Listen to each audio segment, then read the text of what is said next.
الله أكبر الله أكبر. أشهد أن لا إله إلا الله.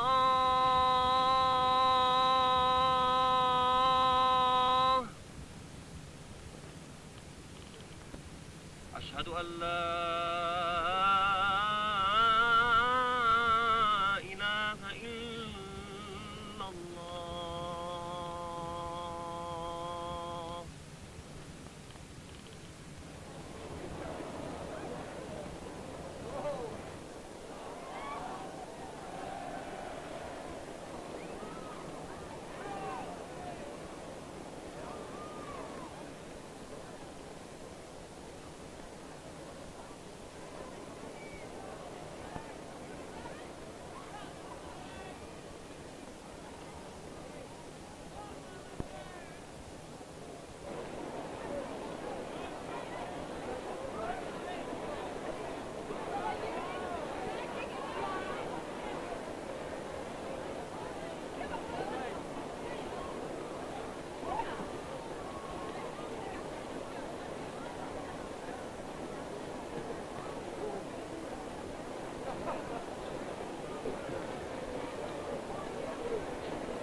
hospital, like most mission hospitals in Nigeria, is a training hospital for general nurses and midwives.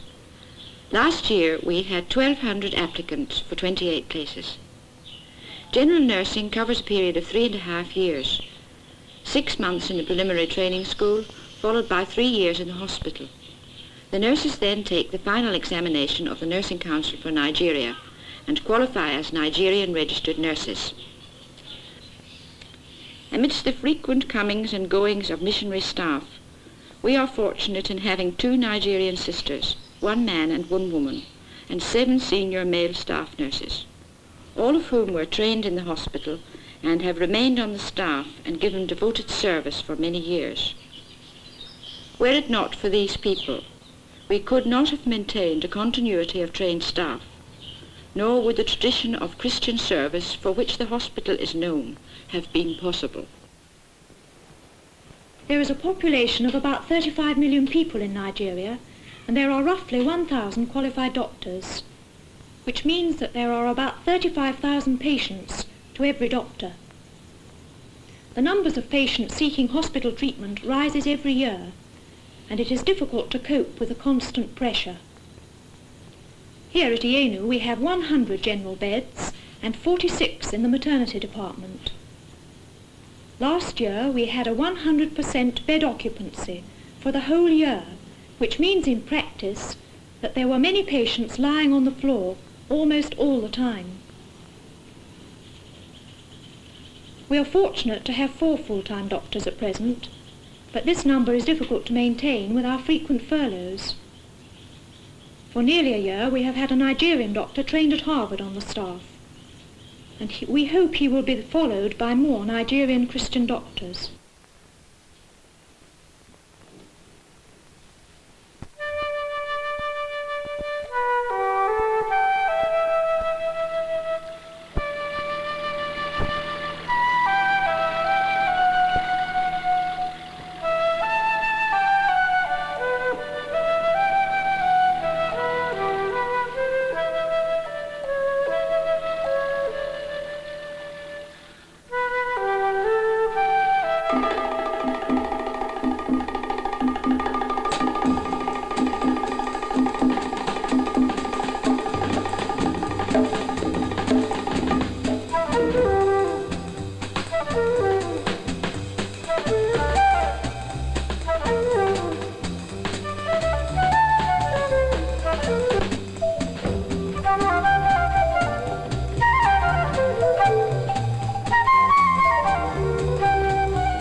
Hitherto, the church has seemed to the Nigerian a kind of imperialistic tool. It has seemed to be a kind of prefabricated spiritual structure which the European brought along with him to Nigeria. It has seemed also to the Nigerian that our European educators did not aim at Christianizing the Nigerian, but that they were aiming at Westernizing him.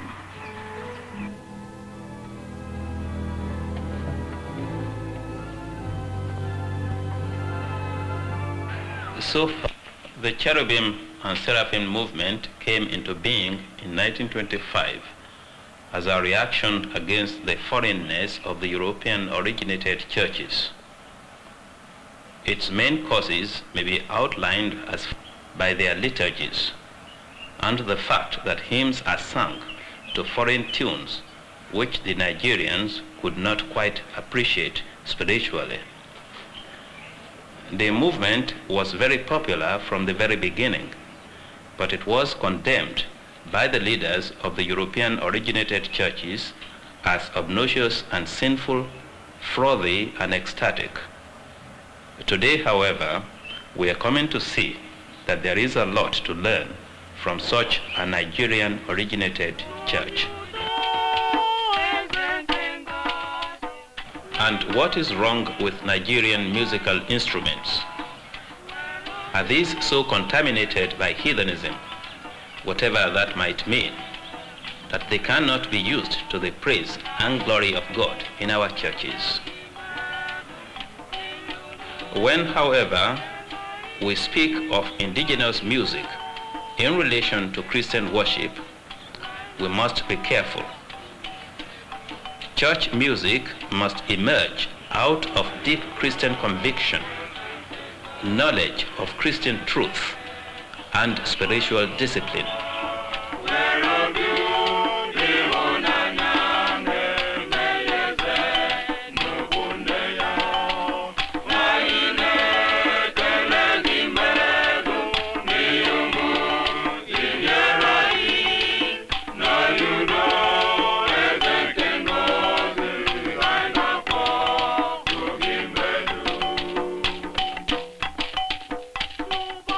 There is also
well do with missionaries as teachers to help in improved methods of farming and food production, and in that way to solve the problem of malnutrition.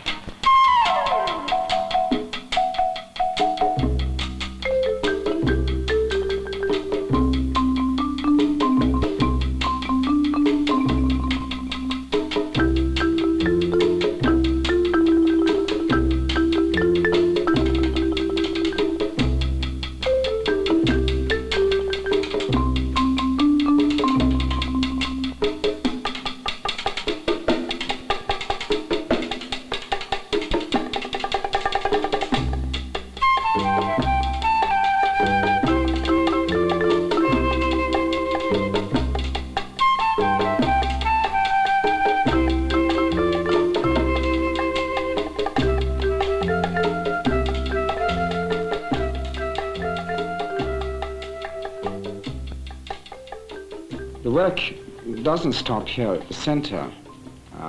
We go out with poultry and with better methods of farming and with ideas of how they can improve their soil and farm production. The government, of course, have their extension workers as well, and in fact we are very often working alongside each other. But sometimes government programs do fail because of a lack of understanding. And we often find that because the village folk know us better, that they are ready to take ideas and things from us which sometimes they will not take from government officers. And in meeting the needs of those people who are outside the center and outside perhaps any real fellowship of the church, we are helping to proclaim Christ as the Lord of all life in the wholeness that we present to these people.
Katami Zuntoshi Mega kata mizun toshi. Mega katamizun toshi. Toshi. Toshi. This language study for most missionaries is a very long struggle, especially when you're dealing with a tonal language like Nupe. Tonal because the meanings of the words depend upon the intonation, and these different sounds are often very difficult for the European ear to hear. It requires long periods of listening and repetition. One of the best ways to learn a language is to come out into a village and to live among the people. While learning the language, then one gets hold of the customs and understands the people better, and they begin to understand you.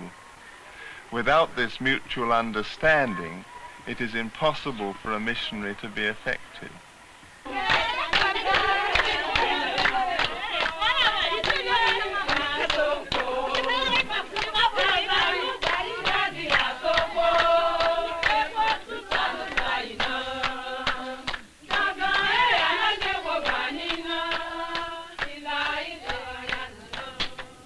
The work of the evangelism in this area is being carried on by a conjunctive effort of native Christians and expatriate missionaries.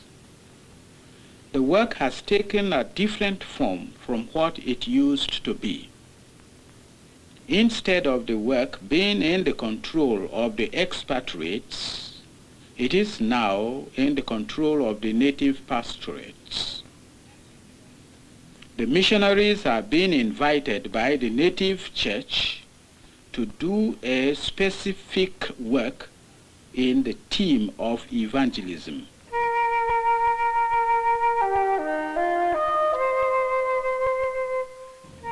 My work is concerned with the women in the villages in Bida district. I spend a month at a time in a village and teach the women various subjects, but one subject that I teach quite a lot of is hygiene. It has to be very simple hygiene because the women know very little about this subject. We have to teach them such basic things as boiling their drinking water and teaching them how to prepare their food in a clean manner and how to generally look after themselves and keep themselves healthy. We find that the women don't learn very quickly because they're very conservative.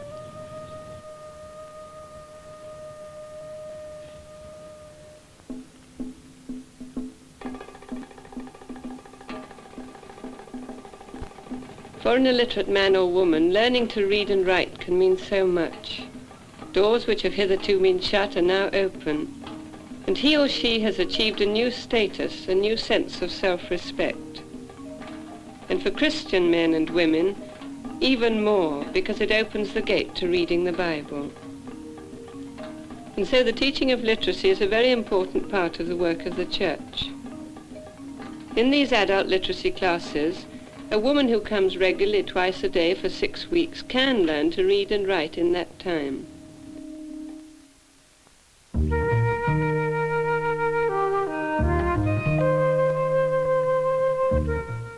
Here at Bida, the native church works conjunctively with the missionaries whose services are very much needed to remove ignorance, superstition, and fear from the people.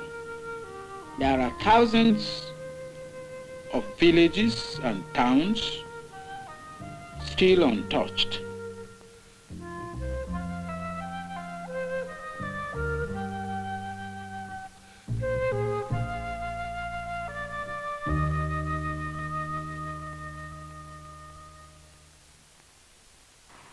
How can one generalize about a country with more than 200 tribes and as many as that number in languages? In addition to these differences, there are long-standing political, economic, social, and religious differences between the three major regions of Nigeria.